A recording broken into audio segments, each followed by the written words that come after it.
ये काल भगवान 1,00,000 मानव शरीरधारी प्राणियों को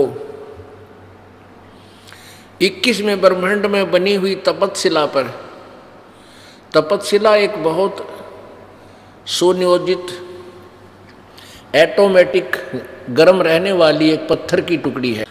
जैसे तई होती है, तवी एक बड़ी तई होती है, उसको उल्टा रख के और रोटियां बनाते हैं, उसको समझो सुल्टा कर ले ऐसे।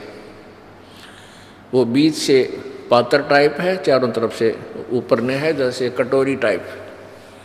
तो उसमें 1,00,000 मानव शरीरधारी प्राणियों के सूक्ष्म शरीर, उन प्राणियों को सूक्ष्म शरीर समेत उसमें डाल देता है और वो ऑटोमेटिकली इतने गर्म कर देती है उस प्राणी के सूक्ष्म शरीर से, उस गंध को छुड़वाती है वो तपतशिला, यानी वो आँच, गर्मी, ताप। वहां पर जिस प्राणी ने अधिक व्यसन किए होते हैं, आप देखो इस काल की कितनी जबरदस्त चाल है।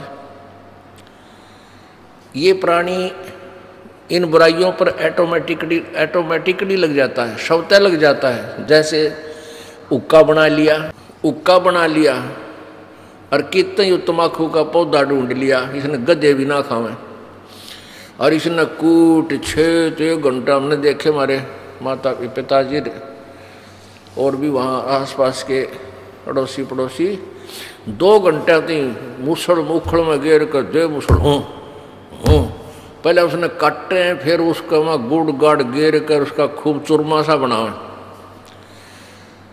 और फिर ओका बनाया, फिर आग बनाओ, एक चलम लाए, उस चलम में 36 और जुगाड़ जोड़े और फिर उसमें बरका वो अड़ंगा और गुरुड़ गुरुड़, ये स्वाद ले, यो मन ले सारे आनंद। तो ये जितना जिसने ज़्यादा तम्बाकू प्रयोग किया हो या मांस प्रयोग किया हो या शराब प्रयोग की हो, उसके सूक्ष्म शरीर में उतना ही गंध ज़्यादा डिपॉजिट होता है।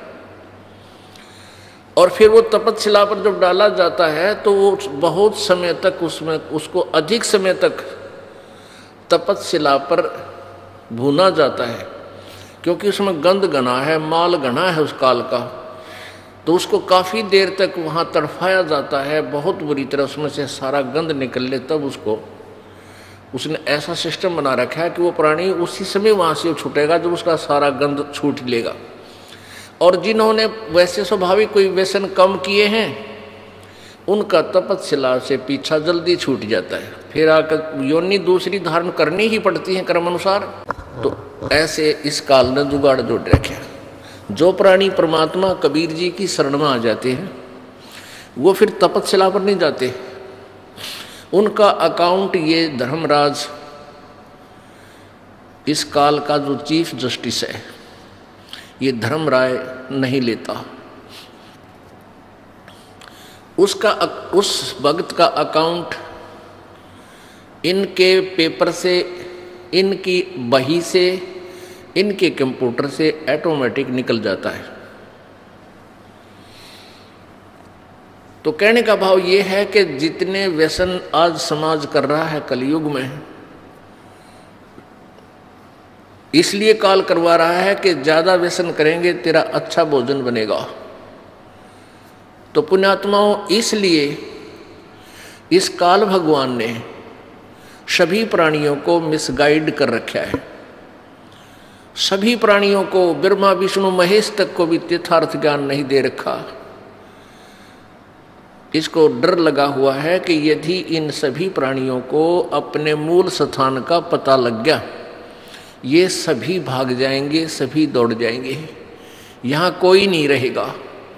दौड़ जाना वैसे आसान नहीं है, क्योंकि संत आवेंगे, परमात्मा कबीर जी आते हैं, वो फिर अपना यथार्थ ज्ञान देते हैं। तो काल ने ऐसा सिस्टम बना रखा है, हम इतने अज्ञानी बना दिए कि हम अपने परम पिता के साथ ही वाद विवाद करना प्रारंभ कर देते हैं।